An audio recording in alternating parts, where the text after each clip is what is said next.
It's 24 below zero. It's cold.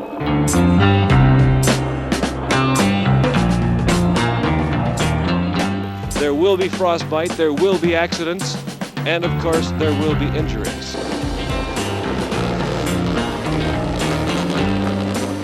This has got to be one of the toughest races, the most demanding races for both men and machine in the world. And to think that about 6 years ago, snowmobiling was in its infancy. I told my dad, I said, you know, we should get one of those. They look like a lot of fun and we could probably use it around the farm.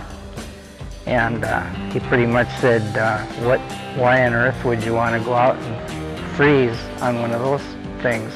Ladies and gentlemen, these drivers represent the true grit of snowmobile racing. 68 TX, the first race machine I had at Polaris with a 744 engine in it.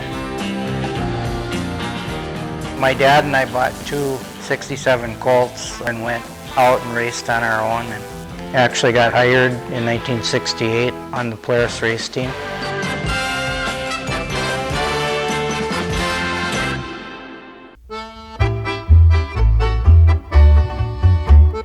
I like that feeling of snowmobiling over the trails and the snow.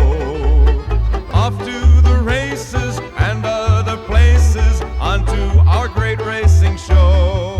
I always set my machines because it was so important on so many tracks to get out front, go where you want to go.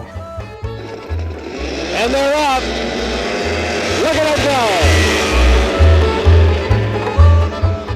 go! As cold as it got, just from the air going through the stitch holes, you'd freeze your face.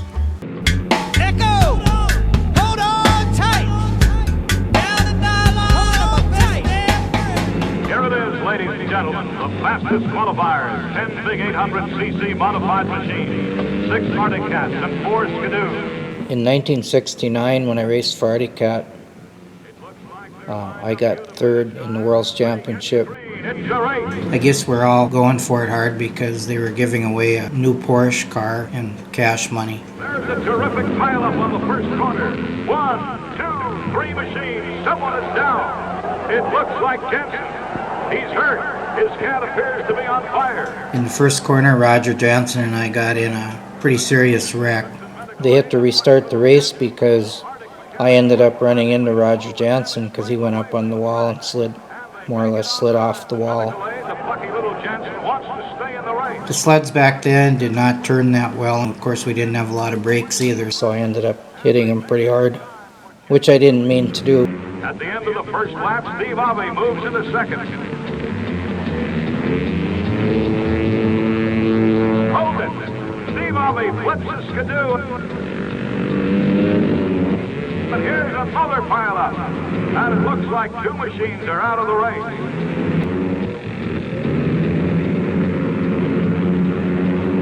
Jensen has built up a tremendous lead. But anyway, Roger ended up winning the race, and Charlie Lofton got second, and I got third. Roger Jensen crooks to Minnesota first. Charlie Lofton, Thief River Falls second. Wayne Burkel, Thief River Falls third. Charlie actually finished on one ski, so there's determination for you. On Artic Cat Panthers. In those days, I guess our main income was the turkey farm. We kind of did the snowmobile racing because we enjoyed it so much, but we did get a paycheck. And it couldn't have been too big because I can't remember what it was.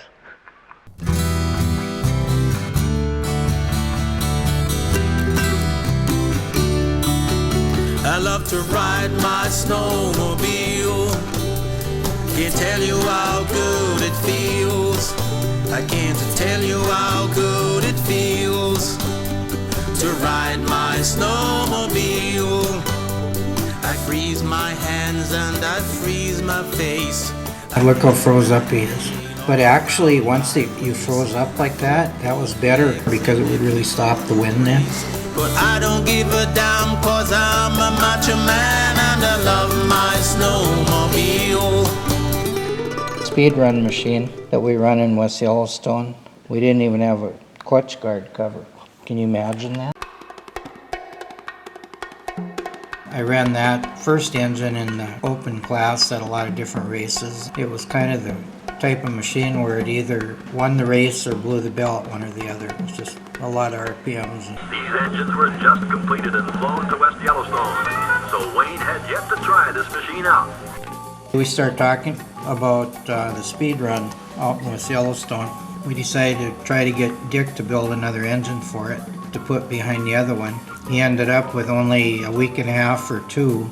He got it done, we flew down and got it, we put it in the machine, loaded it in the pickup, run it out to West Yellowstone, threw it on the ground, and that was the first time it ever ran right there with the two engines in it. 95.03 miles an hour on his first run. We had different things happen. We had the rubber idlers off the slide rail in the back come off, and that threw the track into a bind, which slowed it down. And then we did end up damaging the engine because we couldn't get it to start to make another run. So somebody said give it some ether, and I guess we gave it too much. And it broke the crankshaft, so that was the end of our day right there. But it was awesome fun, that's for sure. It doesn't sound very fast by today's standards, the 95.03, but back in 1969 it was pretty fast. A lot of people think you're on a factory race team, it's nothing but fun and games. The work hours were long and raced against each other on weekends, and it actually got kind of stressful. On the Roseau race team that I had, we had about 14 machines and 7 drivers, and we would split up on a weekend and go to 2 or 3 different races depending on how much dealer support was needed. Mostly our machines came off the assembly line, and then as they had different problems, we did different things to fix the problem. And when the TX500s first came out, they had a real bad heating problem. I was involved in some hood design and seat design. We actually had 3 different hoods for the TX500 that year. That's my dad and I just kind of hanging out, spending some quality time after the races in West Yellowstone. My dad's 800 in Butte, Montana. And it was a pretty exciting race. He raced, his main competition was Kay Mansfield, who was considered to be the fastest Artic cat in the West. And he chased Mansfield for 19 3/4 laps and passed him on the last corner, winning that race. So it was fun. The crowd really liked it. This is one of the 4 machines my dad and I changed over before we went out, what I call the Western Swing, which is Lake Tahoe, Butte, Montana, and West Yellowstone. What we did on them is we pulled the suspension up higher in the front end. We put the gas tanks up front and made a skidoo looking seat on there just to get the weight up front so they'd probably turn better. And they actually worked real well. I think it was a step in the right direction because eventually we had 71 race machines that looked a lot like that, and then eventually the Starfires and so on. So I guess that was our little contribution. That particular machine was one of my favorites because it was a 440 3-cylinder on alcohol. When we run alcohol on those, it damaged the O-rings, so the alcohol would pool up in the bottom of the carburetor so they wouldn't come off the line real good. They weren't real good once they got going, but it caused the problem off the line. So I took all the carburetors, turned them upside down, drilled a hole in the bottom barrel of the carburetor so that excess fuel could go into the belly pan. I don't know how safe it was, but we did it for a while. And so that way you got off the line crystal clear, and that made a big difference, especially in Thief River because it was a narrow track with high banks. So getting out of the hole was a big deal, and it worked really well.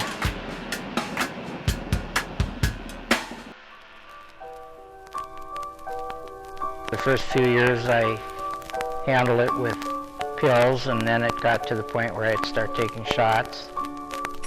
And I was driving truck at the time.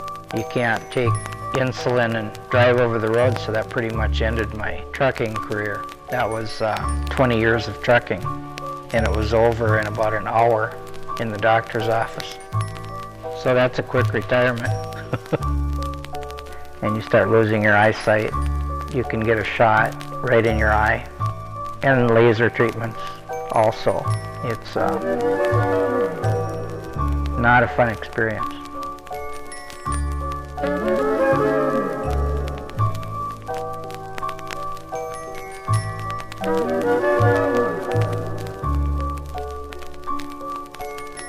The real jumping started in 1968 over an official ramp, which was 12 feet long and I believe it was 36 inches high. The big thing I remember is when you're heading toward the ramp and you're almost there, you're going to do it whether you want to or not at that point. You're at the point of no return. There's so many good things about the sport, how it's growing as far as vintage sleds, and father and son teams that are working together on vintage machines. And I got to meet Steve McLean that bought the TX500, and he's got a collection that's almost unbelievable.